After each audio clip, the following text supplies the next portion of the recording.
Was it ever thus, Neil? I'm glad you've done this before. Last time you saw me do this was in China. True. And now we've got an audience that are coming in from all over the country. So hello, everyone. And a warm and festive welcome to you all, and to a very special celebratory edition of this Purpose, Passion, Grit program, which today is 1 year old. And so it's only fitting that we have a very special guest, someone who in every respect embodies not just our values here on PPG, but whose exploits embrace just about every variation of exploration and expedition that we have covered on this program over the last year. From land to sea, ice to desert, even the sky isn't the limit with our guest today. Neil Laughton is a serial adventurer and expeditioner whose exploits smack of true British spirit of adventure, bold and, dare I say it, often bonkers. Whether it's summiting Everest with the then fledgling Bear Grylls, or completing an expedition from London to Timbuktu in a flying car, hauling a sledge to a pole, or notching up records on a penny farthing bicycle, in between ticking off the Explorer's Grand Slam. Neil doesn't do failure, although inevitably he has certainly come up against some very stiff challenges and obstacles. So whilst we're going to be enjoying some of his eccentric triumphs today, we'll also talk about those adventures that have turned into, what shall I call it, misadventures, but how he dealt with those sort of knocks all along the way as much as how he dealt with the triumphs. With his early years spent as a Royal Marines commando, helicopter pilot, and Special Forces officer, I think you think I'm making this all up, it's so extraordinary. Neil was certainly never going to be stuck behind a desk all day, but he's even shown his mettle as a business buccaneer. Nowadays, aged, I think I'm right in saying 59, with over as many expeditions to his name and still counting, you'll be impressed to learn that Neil still manages to run his own training and consultancy business and has a family with 3 children. He's a sought-after speaker on the circuit and currently chairman of the Scientific Exploration Society. And some of you tuning in today will remember Colonel John Blashford Snell, who we interviewed early in the year, who was the founder of that charity, the SES. I'm, of course, on a humbler level to Neil and to John. So really, I'm interviewing my boss today. And may I introduce you all to the man who embodies the British adventurer, Neil Laughton. Oh, hello, Rosie. Thank you. What a very generous introduction. Most of which I suppose is sort of semi-true. Well, it takes an awful long time to introduce someone like you because you've done so much. I mean, that's because I'm so old. I don't think, well, you packed in an awful lot for how old you are, and you're an absolute shining example to all of us that there's no need to stop at any particularly mature age. Absolutely, 100% agree with you there. Anyway, everyone might be amused to learn that in our preliminary conversation, I said jokingly to Neil that he really rather reminded me of the milk tray man. Do you remember him? And Neil, I gather that you have actually used that box of milk tray for entering a talk. Yeah, now, so I did recall us speaking about that, and it was probably quarter of a century ago when the Royal Geographical Society, which we're both very familiar with, is a grand establishment in which to do a talk. And I remember doing a charity event with lots of people. We had a Nepalese princess in the front row, and the talk was being given by myself and young Bear Grylls, and he's a mischief maker as well, as you know. We decided to abseil, or rather fast rope, bit like the Marines used to do out of helicopters from the roof of the RGS down into the middle of the audience, and then dash onto the stage, at which point I withdrew out of my breast pocket a box of milk tray to present to the princess, all to the backdrop of that wonderful milk tray ad music. And so it was a fun entry to the Royal Geographical stage for sure. And before we went live, I was just saying to you about I like to make an entrance, but I think I am outdone there, Neil. Let's get up the first backdrop picture there, Joe, to set the scene, because I think that given that you've never done anything on a mundane level, Neil, I'm sure that all of us are intrigued in trying to zero in on where, when, why your life took off on this particular trajectory. And so can we just briefly go back to your father and whether he exerted any influence over you? I know there's a stained glass window named after him in, is it Portsmouth Cathedral? That's right. Gosh, you have done your research. Not many people know that. My dad was a great inspiration to me, although to be fair, he as a Royal Naval captain, I didn't see an awful lot of him. And very sadly, he died at the age of 52. But nevertheless, he died when you were actually serving yourself, didn't he? Yeah, he died when I was doing a commando course for the Royal Marines.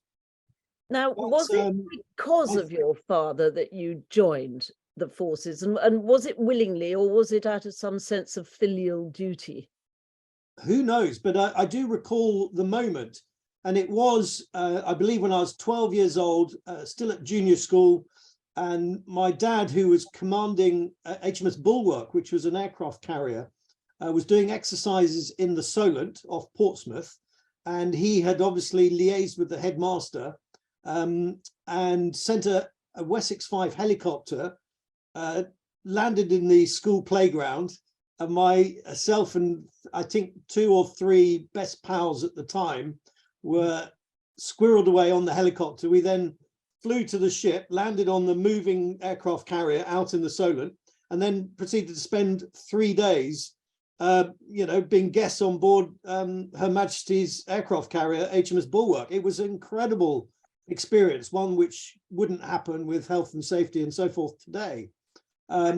Absolutely thrilling. I mean, that in itself is a remarkable adventure for that age. Yeah, but it just typified kind of my dad, really, who would break, nicely all the rules in the book. I recall, at one point him in a helicopter. I don't think he flew it, but he was the passenger, and he lobbed out a frozen salmon from 100 feet into the back garden one day. So, my dad was brilliant. He came up from the ranks and did really well. Became captain, was going to go on to be an admiral, I think, and life was cut short, sadly, with cancer. But I suppose I got some DNA there. Incidentally, that HMS Bulwark experience was the catalyst for joining H12. I said, looking at these Marines abseiling out of helicopters, that's what I want to do, and that I set my goal to being the first thing I wanted to do when leaving school, which I couldn't leave quick enough, frankly, to become a Royal Marine Commando. And indeed, even joining the commandos, you were something else, because you got your coveted green beret within the first year. Well, not strictly true. It took me a couple of goes, to be fair, but I got that, and then just decided. The truth is, Dad died whilst I was doing the Marines, and actually it was a hell of a shock, age 19. And it affected me quite a lot. I lost a bit of confidence, self-esteem, lost my focus, and actually it was one of the failures which you said I hadn't had any failures, loads of failures, one of which, and first of which, was not getting a long career in the Marines, which is what I aspired to. Had to take some time out, and then wasn't allowed back, and ended up doing selection for a Special Forces regiment. And this is, I think, on an SF exercise, the image that you're seeing there, with a very large GIMP or GPMG, general purpose machine gun. I like to say if I'm showing this picture to an audience, I know what you're thinking. And then I'll say, have you ever seen such a large nose and ears in your life? It was only when this picture was published that I realized I had very large ears. I'd never noticed before. Now we're all looking at your ears, Neil. I know you are. I tell you what, though, those firearms, that's longer than I'm tall or that I'm short. But also, actually, behind all that impressive gear, am I correct in saying that you were becoming a specialist in demolition and bombs? Yeah, quite useful. Explosions, perhaps, is a more tactful way of putting it. Yeah. And so when you're in the Special Forces Regiment, you kind of go on various courses to become a specialist and an expert in various things. So, obviously you have to learn how to parachute. You have to do secret signals type stuff. You have to recognize enemy tanks and all of that, foreign equipment recognition. And I did a really very interesting course called the Demolitions and Explosives course. And very useful in later life when when business clients weren't paying their bills, you would just slip into the conversation that you knew how to make a homemade bomb, and they'd certainly quickly pay up. But also, isn't that the same Special Forces course that Ran Fiennes elected to be on? I think it was exactly the same one, yeah. Double trouble. A few years later. Now, did your military experiences, particularly in the Special Forces, did it actually leave you with any particular lessons, stroke, disciplines that became an important asset in your future? Yeah, absolutely. Very good question. I think 100%. It helped me in so many different ways, not least of which, just being amongst some special people that you work with, you spent time with, you slept in a hole with, you parachuted out of aircraft with, they became your brothers. And it was a special time. I did 12 years service on and off as a reservist, so not full time, but as a reservist, but 60, 70 days a year. And I suppose there's the values of the founder of our regiment, with the motto "Who dares wins." Most of your listeners will understand which regiment we're talking about. That really helped all of us. And I'll quickly tell you what they were. The first was the never-ending pursuit of excellence. If there were ever any an aspiration to live by and value to live by, the never-ending pursuit of excellence has got to be up there. The second was self-discipline. Very important.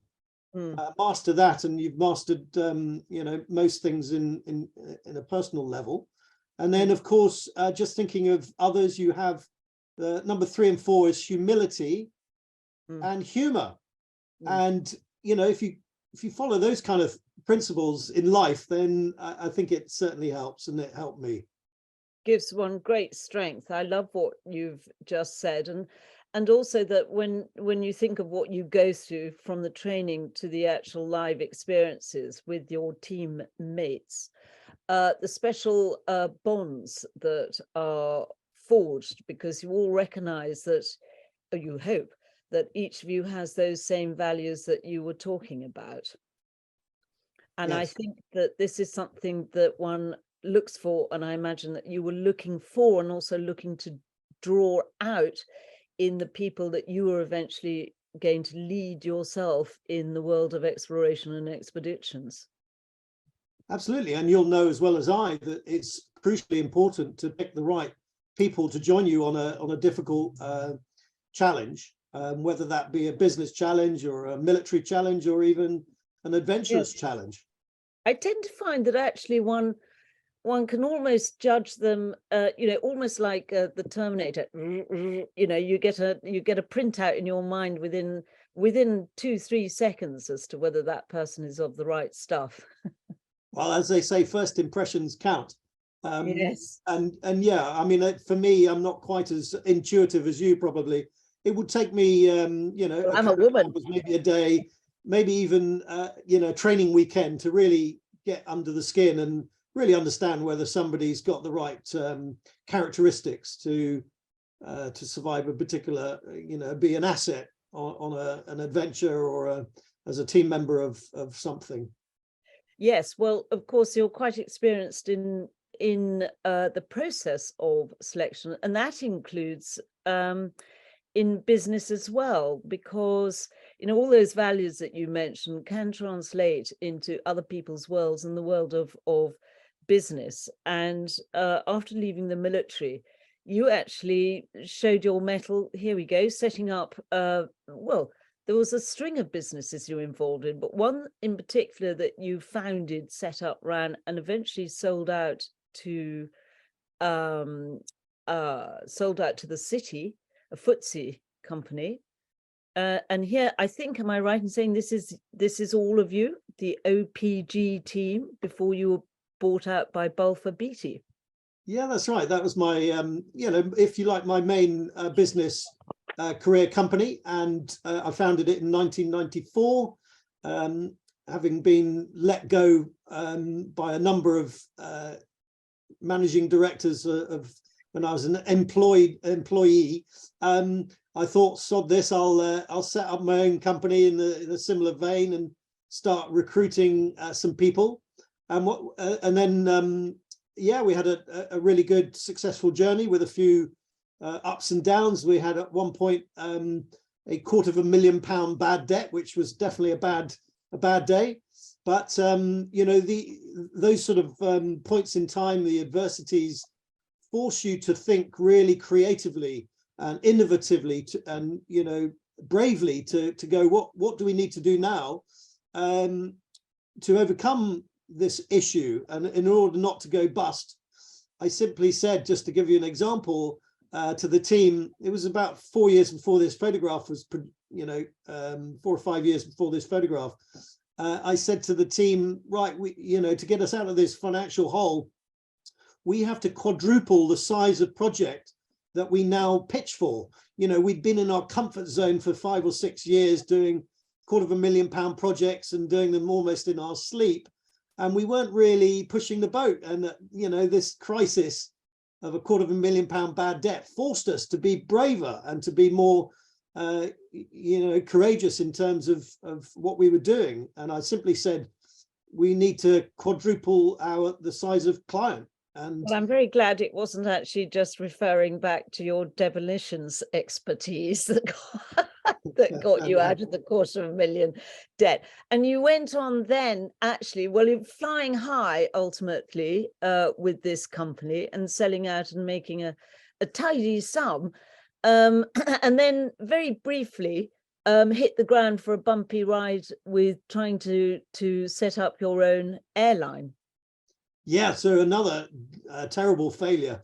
As you may or may not know, I love to fly and have flown lots of different types of aircraft. And then down near where I live in Brighton, there was an opportunity. I felt there was an opportunity, and I had a business partner. In fact, my fixed wing flying instructor said there are no flights from Brighton to Paris. Why don't we set up an international airline? So I thought this was a cracking idea, and the two of us founded an international airline, and we were going to create an empire, a bit like Richard Branson, flying short 1 hour, 45-minute to 1 hour flights from Brighton City Airport. They changed their name after we launched our business and started taking passengers to Paris. And then we were going to open up to other parts of Europe, and then up to, at the time, this is about 10 years ago, you couldn't get a train from Brighton through London up to Manchester for less than 250 quid. Well, we could fly somebody up to Manchester for £69.99. So it made entire sense that we could create this sort of little commuter airline. Anyway, cut a long story short, the French scuppered us. You'll have to read my book to find out exactly what happened, but we were scuppered and had no choice but to close the airline down, unfortunately. So scuppered by the French / bureaucracy as well. Correct. But never mind, because you went on and founded ultimately your own company called Laughton and Co., where I suspect you did use your business and military experience to help others become more entrepreneurial. Yeah, I suppose, I mean, that's just, that sounds very grand. It's not, it's just a sole trader consultancy that really is designed, and the last third of my life and career probably, to help others and a little bit of give back. It ticks over.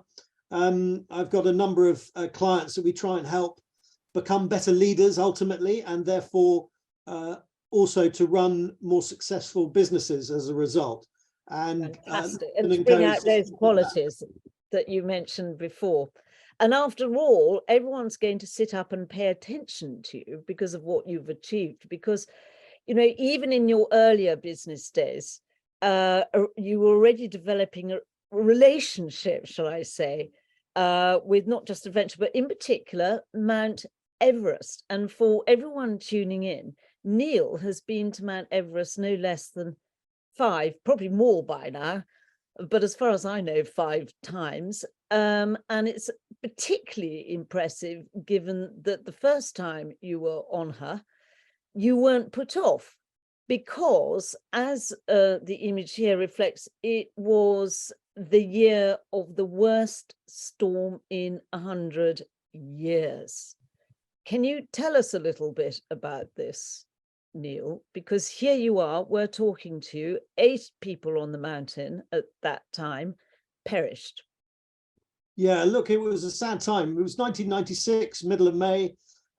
It was the period of time where, you know, unbeknownst to us, a horrendous storm came in pretty much unannounced, although the conspiracy theorists out there will tell you that a couple of the teams knew that this storm was coming in. And basically we were going up the mountain, waiting, you know, going for our summit bids, and pretty much everybody was caught out by the storm coming in earlier than was predicted, or, you know, as some would argue, unannounced. It was a tough time, very difficult conditions, you know, 100-mile-an-hour winds, minus horrific 70 degrees centigrade. You know, we were definitely in survival mode. And I spent 2 nights up at the South Col in the death zone at 8,000 meters at Camp 4, which is the last staging post before your summit bid to the top. And of course, unbeknownst to me and my surviving teammates, we had no clue that there were people trying to come back down from the summit that day. And so it wasn't until the following morning that this wonderful chap, Anatoly Bukharev, you know, unzipped our tent to say, could we come and help? And of course, we leapt out of the tent to do what we could. The storm was still raging. There wasn't an awful lot that we could do, but there were fresh people coming up from Camp 2 to help with the rescue attempt. And but yeah, like you say, sadly, 8 people lost their lives. Many suffered from frostbite and trauma. But you know, like you say, there's always obstacles in the road, and disappointments, dramas, and you know, tragedies. Yes, in a way though, Neil, aside from the awful tragedy of it, and that you were left at a position that was only some 3,000 feet from the summit. Only, I mean, 3,000 obviously is a lot in that context, but what ultimately you achieved in terms of helping the rescue operations is probably worth a great deal more than if you had summited. And I think that when one finds oneself in these sort of life-death situations, you learn so much as well. And yeah, but I think, you know, it was tough times for sure. Half my team left at the first opportunity. I just thought, you know, I was fit and healthy. Honestly, I didn't do an awful lot. I could have done more, should have done more, but you know, I stayed another day and a night to see what, you know, help we could do on the mountain for those who were still missing and surviving in not such a great shape. So, you know, and then we left all I together think the following day, the 12th. Salute that. That's heroism. And also actually what I salute is that it was only some 2 years later that you actually returned to Everest, which I think is a remarkable display of confidence and determination. And Or bloody-mindedness. No, I mean, I've always been very determined and short memory. Yeah, short memory syndrome. No, I think, you know, if something's important to you, you've got to persevere. You've got to you know, never give up, as Bear Grylls would tell you. Yes, because and so you know that the big goals are never easy to achieve. And it's funny, I'm sorry I interrupted, but you mentioned a name, and we have an excerpt of a clip of some footage that you took on that. And I think some people will find that there might be a familiar face, a young face in there. Let's roll it, Joe.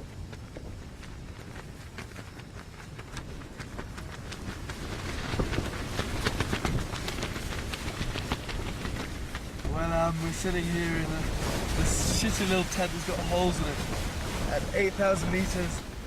We're already in what they call the death zone, which doesn't exactly inspire one with confidence. What sort of teammate did Bear Grylls make, Neil?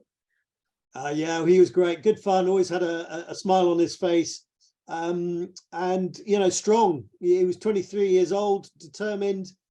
It was his life ambition to climb Everest. And, you know, he prepared hard. He was, you know, at the time serving with me in the regiment. And I could rely upon him with those values that we talked about to do the right thing at the right time. And he was a great companion. And we ended up, 2 of us out of 4 successfully summiting 2 years after that tragedy in 1996. We have a picture of you at the summit. There you go. Look at that, looking fresh as daisies, if you don't mind being described as a pair of daisies. Well, there's always a first time to be described as something, and well, I'll take it. I didn't feel like as fresh as a daisy when this picture was taken. Although remarkably, I you know, it was an emotional moment. Funnily enough, it was the anniversary of my dad's death, so that was fairly emotional. But it was just a wonderful relief to finally get to the top after what was in effect 3 attempts. Yeah. So yeah, great relief, and I was remarkably compos mentis, despite the lack of oxygen. You know, made some you know, sensible decisions to spend 20 minutes taking photographs and taking in the scene, and then getting the hell off of there before you lost all your brain cells. And clearly you didn't, because you and Bear actually stayed in touch, didn't you? And 9 years later you were back, not so much on Everest as around it, really, on Mission Everest. Now this was coming back with Bear to set an extraordinary world record for do you call it parajet flying? And that's the manufacturer, so it was paramotoring. So paramotoring, yeah, you can see you fly under a paraglider's canopy, but you're propelled through the air with a 2-stroke or a 4-stroke engine with propeller. Sort of like a lawnmower that you're sitting on there underneath a parachute. Sounds a bit vulnerable. I mean, you know, you're well into the death zone probably up there, aren't you? Don't you risk in that sort of exposure and that speed hypoxia? Yes, and what actually happened was we were planning and training for a new world record for paramotor. The record wasn't particularly high. I think it was 20,000 feet at the time, but we knew as mountaineers and as pilots that we could get higher. And it was a British engineer called Giles Cardozo who had helped me. We may talk about it. The flying car mission. He was the clever engineer that designed a 4-stroke engine, like a lawnmower, as you say, to be able to power a man or woman up to the height of Everest. And so that became the mission. Unfortunately, in a year before, when we were training in the Alps, I had a canopy collapse, and as recently featured on Gogglebox and the new Channel 4 documentary, you won't believe this. I crash landed into a French house and then landed in a vegetable patch, nearly killing myself. And I think all parties agreed that I best become not one of the pilots up high, but the safety officer. So, maybe use your revenge on the French for them not letting your airlines take off.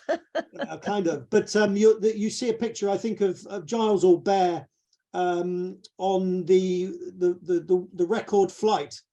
So they launched at 15,000 feet on a side mountain to Everest in the Himalaya, and Giles's machine reached, I think, 27,000 feet before cutting out, but Bear's continued up to around about 30,000 feet.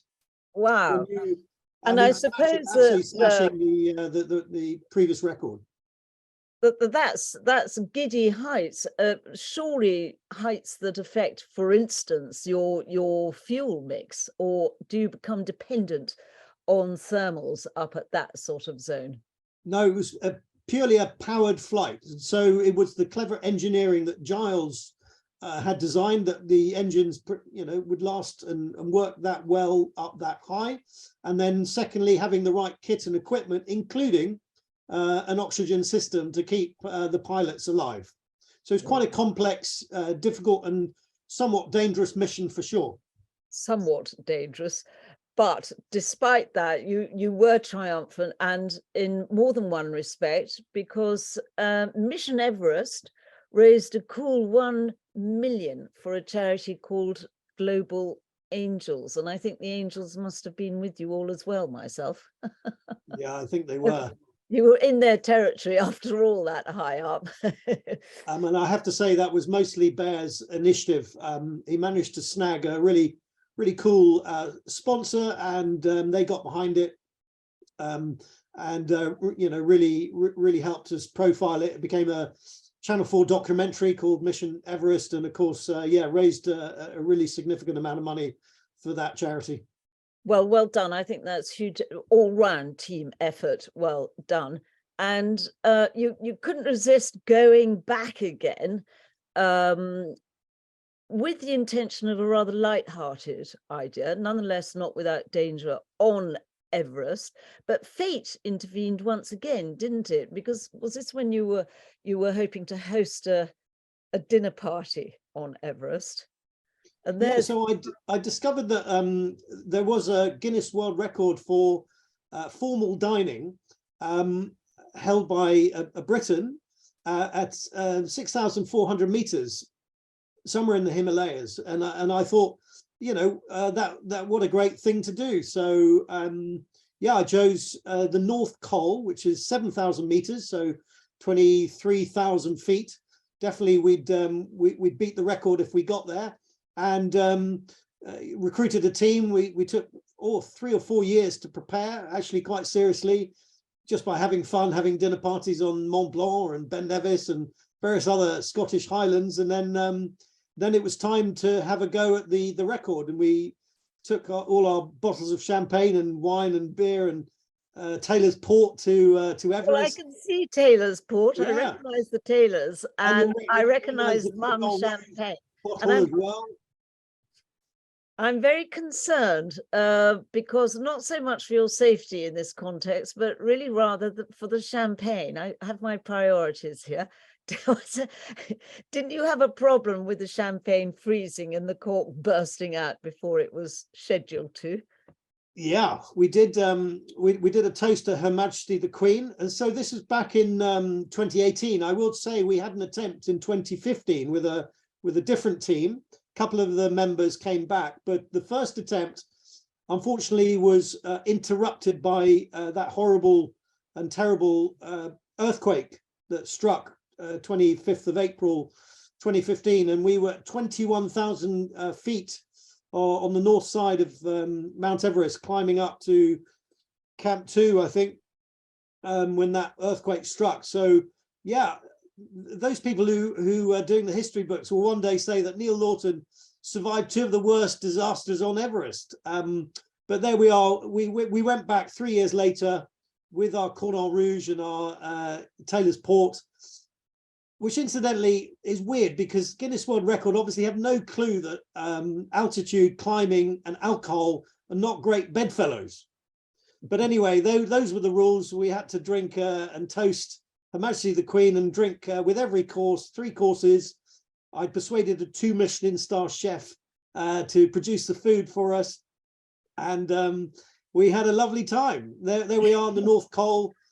7,000 meters, it's minus 25 degrees centigrade. There's another lovely photo of us in black tie. We were obviously wrapped up the end of the meal there. But just before we started, I did a posed shot with the 2 ladies that we had there. And they were in ball gown dresses and climbing boots. Yeah, I've seen that picture and I was fascinated because the ladies who all look very beautiful, I might say, but also they're sleeveless long dresses.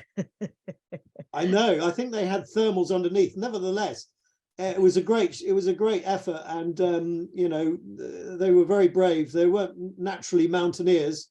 We dragged them up there, and they did really well. Incidentally, 2 members of the party, a male and a female, ended up getting married. Oh, well, I mean, what a romantic way to meet. Maybe, Neil, your next adventure could be setting up a Dateline agency up on Everest. Oh, God. Yeah, matchmaking service.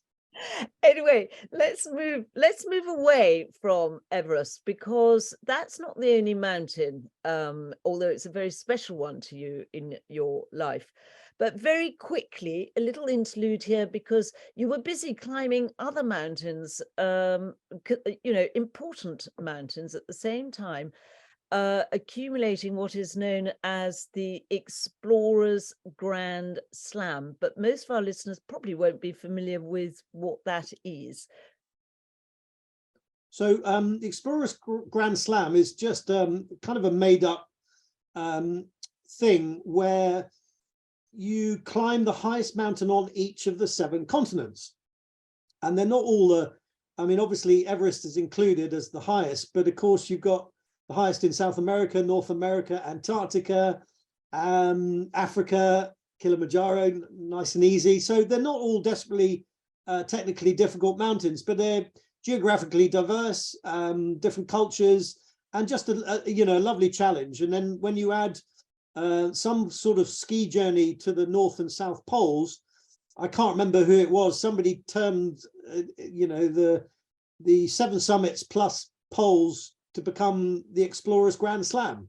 And there are variants of the theme. There's you know, tectonic plate experts will say, well, Kosciuszko in Australia is the highest in Australasia, whereas people like me will go, well, you know, there's another one called Carstens, which is more difficult. And then some people will say, well, you can't be an explorer Grand Slammer if you haven't skied the entire journey from the coast to the South Pole. And my journeys were three weekers, 100-kilometer jobs. So, you know, there's variations.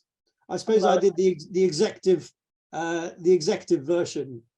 Yes, but I think you still qualify for doing the Grand Slam without a doubt, because, and Joe, we're just going to skip the video, and no, we're going to skip that at the moment, go straight ahead, if we may, to the visuals of you, Neil, on the South Pole, because you didn't do that in an ordinary way either. You were playing cricket at the South Pole. There Well, you of go. course, the Grand Slam. My first thing was to get 7 summits, so that was an aspiration back in 1991, where I heard about the 7 summits as a concept and thought that'd be a fun thing to do to offset the boredom of having to work for a living in an office. Excuse me. Then somebody made up, whilst I was doing that, the Grand Slam. So I thought, well, we might as well add North and South Poles to the list and attempt to do that. I took a team, and we did a last degree ski trip, and what I had in the bottom of my sled, which you'll be horrified because you used to do it with cutting your toothbrush in half, didn't you, Rosie? But I had bottles of whiskey and a cricket set so that we could play the world's first game of cricket at the South Pole, for charity, of course. For charity. Well, I'd like to know who won in your game of cricket. Well, my England team, and we recruited a few people because it was the centenary of Captain Scott's arrival there. So there are quite a few people visiting, tourists. And my England team took on the rest of the world. And we had a game, as you can see. I think that was a Russian attempting to hit the ball there. And England won by 2 wickets. Yes. Looks a rather unfair ball, but then again, on the other hand, you can barely see the wicket anyway because it's white. I know there were lots of anomalies, including, I thought, you're at the South Pole, thousands of miles from, nearest civilization. And normally you obviously have a boundary, so you can hit a 6 or a 4 over the rope. But it seemed really odd to have a boundary, not least of which we didn't have a rope long enough. So I brought in a few sort of extra special rules for this game of cricket, one of which was an infinity boundary. So you basically have to keep running, which of course was great because everyone was freezing. It was minus 35. You warmed up. Exactly. And everyone had to run and run around, keep running until they were not frostbite. And in fact, you returned again to Antarctica, or just off the continent of Antarctica. I'm particularly interested in this because you went to South Georgia, following in Shackleton's footsteps. And Joe, if we can, there we go. I'd like to ask about that vessel and also about your journey crossing Georgia, which is what Shackleton did, and you had atrocious conditions. I know Shackleton took 36 hours, and what happened with you on your journey? Well, nothing dissimilar actually. The principle was to celebrate Shackleton's incredible feat back in the day, 1914 to 16. Most of your listeners may remember the story from the history books. Shackleton, an amazing explorer, and I would argue leader of men on these types of arduous missions in back in the day. And they got stuck, the ship sank, they were stranded on ice for months, then had to make a really hazardous journey across from Elephant Island on the peninsula of Antarctica to South Georgia, an incredible navigational feat, not least of which surviving in a boat, literally a life raft called the James Caird. Now, this thing that you're seeing in front of you is an exact replica owned and built by Trevor Potts, who did a recreation of the sailing part of the journey, Elephant Island to South Georgia, but for some reason couldn't manage to do the crossing. And so my idea was to celebrate Shackleton's mission with Trevor and to help him finish off the the mission and to walk following Shackleton's route across the island, South Georgia. And it was fairly complicated logistic mission. I flew the team out. This boat was shipped out by the RAF in the back of a C-130 Hercules aircraft to the Falkland Islands, where we rendezvoused with a Russian icebreaker that then took us to Elephant Island. I landed probably the first person on Elephant Island since Shackleton back in the day. We sailed, this picture was sailing onto Elephant Island. And then because this vessel wasn't seaworthy enough, we didn't repeat the sailing journey. But then we got dumped the wrong side of the island at South Georgia, crossed it over to the correct start point, and then spent 3 days following Shackleton's incredible route cross country to Stromness, which was the whaling station that he ended up knocking on the whaling manager's door and asking for help for the rest of his crew that was still stuck on Elephant Island. So an incredible story and a wonderful recreation, if you like, of elements of that journey. Hopefully you didn't all end up looking as shockingly awful as Shackleton and his men, because no one recognized him, did they, when he knocked on that door? Also, an interesting aspect I'd like to ask you about was in the diaries, Shackleton saying how he felt that there was another person. I quote here, "I know that during that long and racking march of 36 hours over the unnamed mountains and glaciers of South Georgia, it seemed to me that we were 4, not 3.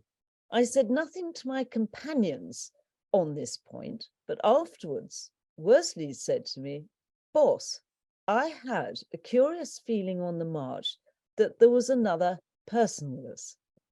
Crean confessed to the same idea. Now, I've had that solo on expeditions, thinking there was somebody with me. Did you pick up on that at all when you were crossing South Georgia? No, because I think we were feeling, relatively fresh as daisies, as to use your expression. I think those scenarios really, in my mind, only really occur when you're really at the limits of your endurance. So you'll have done it, but you were doing a really tough, solo mission across Antarctica.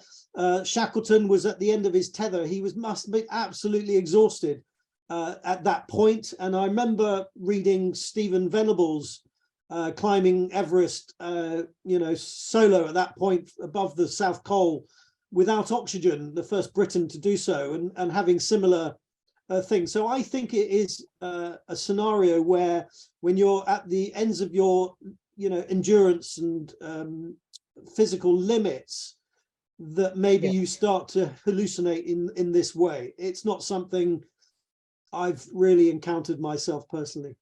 Yes, it could be some sort of psychological compensation, couldn't it? Well, although one does feel much more, how can I put it, finely tuned to the powers that be, because you're so much of the sort of outer crud you normally wear, your social suit of armor and all the rest, is stripped away by these sort of harsh environments. You feel as if you're much more tuned in. But there we go. Now, talking about feeling closer to the powers that be and to the gods and the heavens, with Joe, if you can bear with us, we're going to revert visually to another element, Neil, that you've taken on, which is the sky, and this wonderful idea of a sky car. There you have it, a flying car. What were you doing up there at an incredible height, and what was your mission this time? Yeah, the trouble is I'm a sucker for an adventure, something unique, different, interesting, perhaps a little challenging and dangerous. And so it was literally after the successful Mission Everest, which we talked about 2 years before, that was 2007, those paramotors on Everest, that Giles literally said we were in a tent sipping some champagne after the successful mission. And he said, no, I think I've got the wherewithal, the experience of this engine technology to realize my dream of designing and building the world's first road legal flying car. And my large ears pricked up with this comment, and I interrogated Giles a little bit further on his ideas. And, that was his thing. Bears was climbing Everest. Giles was to design a flying car. And you flew 10,000 kilometers in it.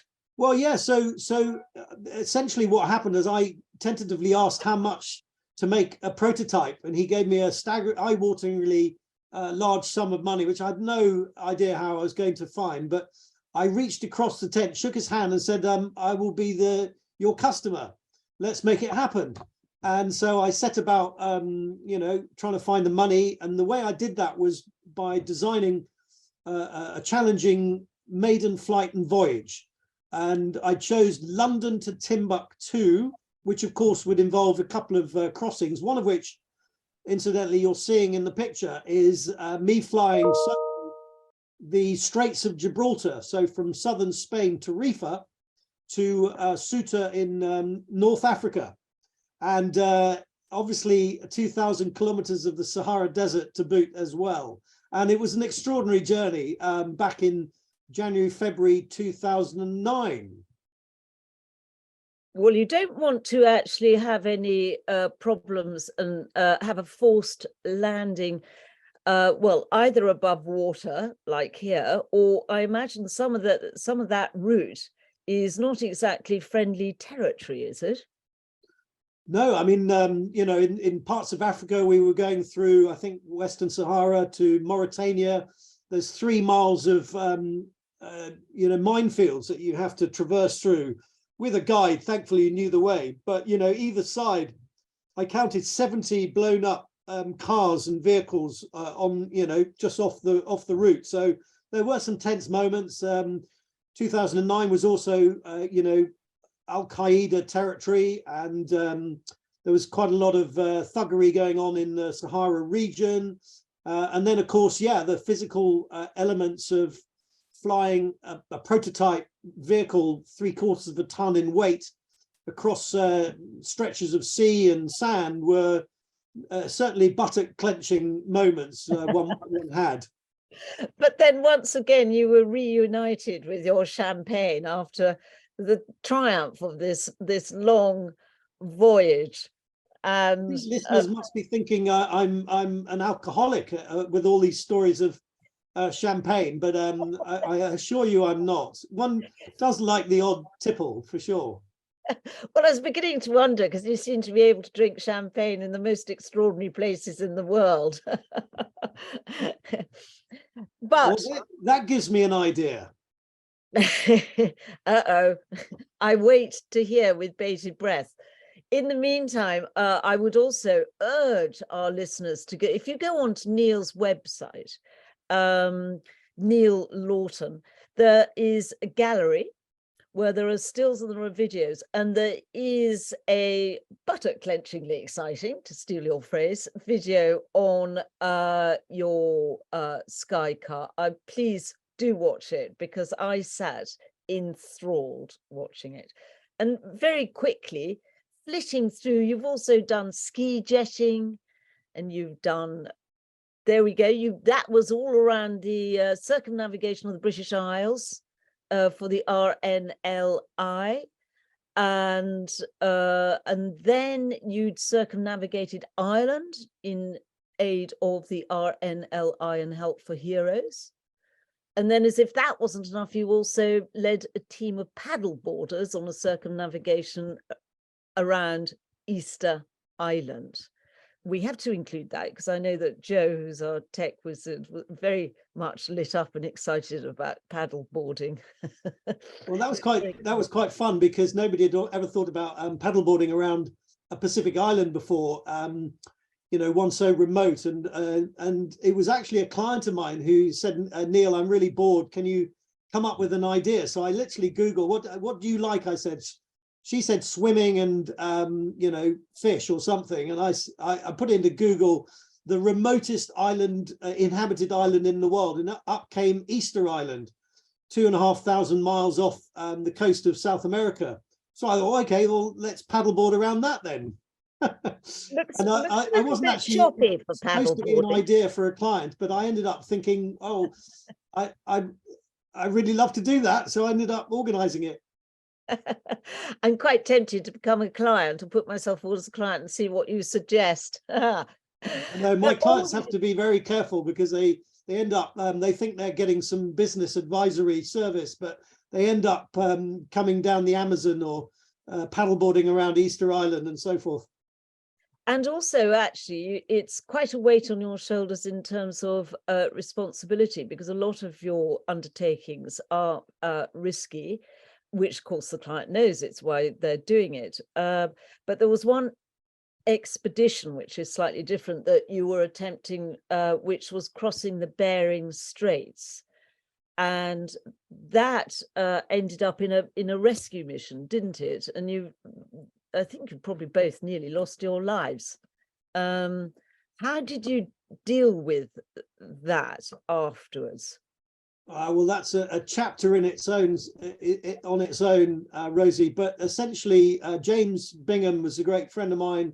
We've done a few expeditions together. He's a tough cookie, and it was his idea to attempt a crossing in winter of the Bering Sea to Little Diomede. So there are two islands between Alaska and Russia. They're called the Diomede Islands, and running between the two is the international date line. So James's idea was to get across in winter, you know, sledge hauling, that sort of thing. But I knew that the straits had, you know, you couldn't guarantee that the whole thing would be chocker with ice. And so we attempted to do sort of a part canoe, part ski, part canoe journey across to this island. And my idea was to, when we get there, to attempt a game of football on the international date line. And so if you could imagine, the international date line is the halfway line. One team's playing the game on Saturday, the other team's playing on Sunday. I love the concept, but you never made it. We never made it because we launched at 5 in the morning in the dark, hoping to see an iceberg or a pack of ice floe. And 15 hours later, we were still paddling in seawater. No ice to be had. Of course, this was February 2016, as I'm sure you may know. Winter 2016 was the warmest on record in the Arctic. There was no sea ice at that moment in the straits of the Bering Sea. And we were basically being taken towards the North Pole at a rather rapid rate, 5 knots at an hour.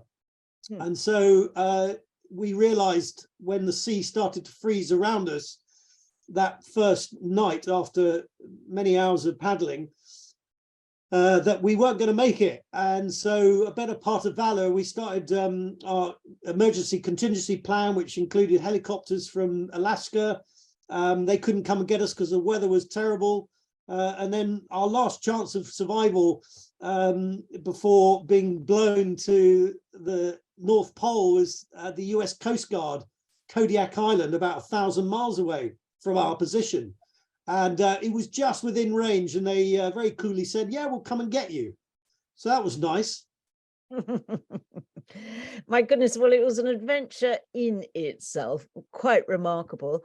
And now, before you and I bail out, because the clock is about to strike, so to speak, and I'm not going to leave before at least bringing up a picture of a pastime of yours, which I love the idea of, and much safer than trying to cross the Bering Straits. It's a short fall off a penny farthing. So, Neil, we're just going to cover this in 30 seconds, but you have a lot of involvement with penny farthings, and you're even chairman of the penny farthing, I think, polo club. Yeah, no, I just love it. It's I was always curious about the first bicycle, the penny farthing as it became known. Oh, yeah, there we are. We're playing penny farthing polo. There is a thing called penny farthing polo. It's wonderful, active sport with the same equipment as horse polo players play, and we just have an awful lot of fun. It's just an interesting hobby that I've turned into a club and enthusiasts, and we have a cracking time doing world records, penny farthing polo, and long journeys like Land's End to John O'Groats. Oh, Neil, you're such a character. I hope you're going to include all of this, including the penny farthing aspect, in a book, which I understand is coming out next year. Yeah, and I think most of these adventures will be covered in a little more detail. And yeah, the book will be called, I think, Adventureholic. As opposed to champagneaholic. Yeah, as opposed to alcoholic. Now, I think, alas, we have to draw a line. We could talk for days, but we can't. And I do have a special treat for everyone listening at the end of this. So I just wanted to use the last moment to thank everyone for joining us, but to thank Neil above all. And I think we've proved that, despite the fact that some of you who read the promotional blog of Neil on the Goldster's website might think that I had been making him up, about as real as a milk tray man. Only I think you, Neil, make Mr. Milk Tray fade in comparison. But behind... Thank you. It's been fun talking to you, Rosie. Thanks. It was very inspirational, not least of all because you have demonstrated how behind every hero, whether milk tray or otherwise, there is a very human side and the story, which is key to inspiring people like our listeners and myself, you know, overcoming the obstacles and the challenging aspects of all of this as well. So you've been very generous in sharing some of your fears, failures and mishaps as well. And we love your joie de vivre and your sense of fun, as well as respecting the leadership and guidance and inspiration that you give us, and also to all the young people at the Scientific Exploration Society. So I want to say thank you, Neil, on behalf of us all, and for joining us on this very special landmark interview. Wishing you and everyone else listening and tuning in a very happy Christmas and New Year. And then, as a final treat, in conclusion, and in homage to you, Neil, we are running a gripping short video on our milk tray man. No jingle bell music. Neil's far too cool for that. But those of you who can linger on a while, in place of Q&As, we're going to run the video, and I'm sure you'd just like to hear Neil say goodbye, and we'll run it. Hey, Rosie, thanks very much. It's been fun chatting to you, and wishing all your listeners a wonderful Christmas and a very happy New Year.